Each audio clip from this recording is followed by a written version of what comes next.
इस वक्त एक बड़ी खबर आ रही है गाजियाबाद से, वो आपको बताते हैं। गाजियाबाद पत्रकार हत्याकांड मामले में परिजन धरने पर बैठ गए हैं। अस्पताल के बाहर धरने पर विक्रम के परिजन बैठे हैं। परिवार को सहायता और अधिकारियों को बुलाने की मांग की जा रही है। तो ये इस वक्त की बड़ी खबर। आपको बता दें कि पत्रकार के जो परिजन हैं उन्होंने शव को लेने से मना कर दिया। सीधी तस्वीरें हम आपको दिखा रहे हैं गाजियाबाद के यशोदा अस्पताल की, जहां पर गोलीकांड के बाद पत्रकार को भर्ती करवाया गया था। लेकिन इस वक्त जो परिजन हैं उन्होंने धरने पर बैठकर नारेबाजी शुरू कर दी है और साफ तौर से उन्होंने कह दिया है कि हम शव नहीं लेंगे, अधिकारी मौके पर आए। परिजन नाराज हैं। विक्रम के परिजनों ने शव लेने से इनकार कर दिया है और साफ तौर से परिजनों ने कहा है कि 3 आरोपियों को हमें सौंपा जाए तभी हम शव लेंगे।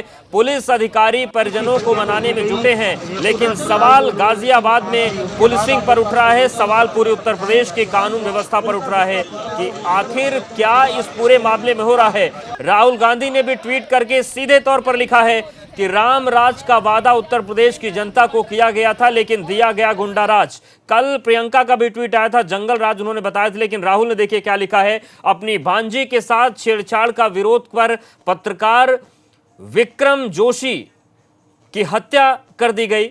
आगे राहुल गांधी लिखते हैं कि शोकग्रस्त परिवार को मेरी सांत्वना। और इसके बाद उन्होंने राज्य सरकार पर सीधे तौर पर सवाल उठाए हैं। राहुल गांधी ने लिखा, वादा था राम राज का, दे दिया गुंडा राज। और कल प्रियंका गांधी ने ट्वीट किया था, उन्होंने जंगल राज की तुलना उत्तर प्रदेश की कानून व्यवस्था की कर दी थी। तो कल प्रियंका गांधी जंगल राज बोलती हैं, आज राहुल गांधी ने गुंडा राज कह के एक बड़ा सवाल यूपी की कानून व्यवस्था पर उठाया है। और सवाल कई उठ भी रहे हैं पत्रकार की हत्या के मामले में। जो विक्रम है, जिन पर हमला हुआ था, जिनकी मौत हुई, उनके भाई ने बड़े आरोप लगाए हैं। उन्होंने कहा कि पुलिस वाले आरोपियों से मिले हुए हैं। अब सवाल यही उठ रहा है कि अगर प्रदेश में पुलिस अपराधियों से गठजोड़ कर बैठेगी तो फिर उसको जंगल राज कोई नहीं कहेगा तो क्या कहेगा, उसे गुंडा राज नहीं कहेगा तो क्या कहेगा। और सवाल यह भी कि अपनी भांजी के साथ हो रही छेड़खानी के मामले की शिकायत पत्रकार ने की थी और उसके बाद उनकी हत्या कर दी गई। और मायावती ने भी ट्वीट कर दिया है, कानून व्यवस्था पर सवाल उठाए हैं। उन्होंने लिखा कि पूरे उत्तर प्रदेश में हत्या और महिला सुरक्षा सहित जिस तरह से हर प्रकार के गंभीर अपराधों की बाढ़ लगातार जारी है, उससे स्पष्ट है कि उत्तर प्रदेश में कानून का नहीं बल्कि जंगल राज चल रहा है। अर्थात यूपी में कोरोना वायरस से ज्यादा अपराधियों का क्राइम वायरस हावी है। सरकार इस ओर ध्यान दे। तो ये देखिए तस्वीर हम आपको दिखा रहे हैं गाजियाबाद में जो पत्रकार के परिजन हैं जिनके इलाज के दौरान मौत हो गई, वो धरने पर बैठ गए हैं। और विपिन हमारे साथ जुड़ गए हैं। विपिन, जिस तरीके से पूरा घटनाक्रम हुआ, और बात तो यहां तक आ रही है कि थाने से निकलने के बाद, चौकी से निकलने के बाद पत्रकार ने जब प्रभारी को फोन किया कि दिक्कतें इस तरीके की हैं, तो उन्होंने कहा कि मेरी तबीयत ठीक नहीं, कल देखेंगे।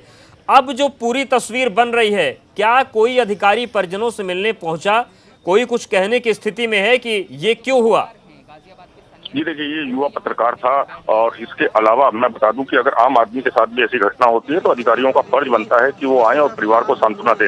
लेकिन आप जिस दिन ये घटना हुई है सोमवार देर रात, उस दिन के अलावा गाजियाबाद एसएसपी आए थे अस्पताल और वो भी बिना परिजनों से मिले चल गए थे। उसके बाद पूरा मंगलवार का दिन निकल गया और दुर्भाग्यपूर्ण तरीके से आज सुबह जब इस युवा पत्रकार विक्रम जोशी की मौत हो गई तो उसके बाद भी जो है एसएसपी यहाँ नहीं पहुंचे हैं, ना जिलाधिकारी यहाँ पहुंचे हैं। हालांकि जो सिटी एसपी हैं, सिटी में स्टेट है, वो यहाँ आए थे, लेकिन अधिकारी अपनी इस मांग पर, माफ कीजिएगा, परिजन इस मांग पर अड़े हैं कि उच्च अधिकारी यहाँ आए और इनकी मांग भी जायज है, इसे गलत नहीं ठहराया जा सकता। क्योंकि सवाल एक छोटा सवाल और भी, एसपी और जिलाधिकारी मौके पर अभी भी नहीं पहुंच रहे, उनको डर लग रहा है सवालों का जवाब देने से या कोई दबाव काम कर रहा है?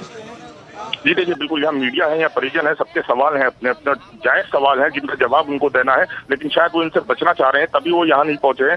परिजनों की सिर्फ इतनी सी मांग है कि इसकी जांच की जाए और जांच जल्द से जल्द निपटाई जाए, साथ ही जो दोषी हैं उनके खिलाफ कड़ी कार्रवाई की जाए। ये एक सिंपल सी मांग है जिसको मुझे लगता है कि अधिकारियों को मानने में कोई दिक्कत नहीं। बिल्कुल, लेकिन अगर उसमें दिक्कत हो रही है तो फिर सवाल उठते हैं कि ये दिक्कत आखिर क्यों हो रही है। आखिर अपराध के साथ कुछ गंदे लोगों का सिस्टम में जो बैठे हैं वो इतना गठजोड़ क्या मजबूत है कि आश्वासन भी प्रशासन नहीं दे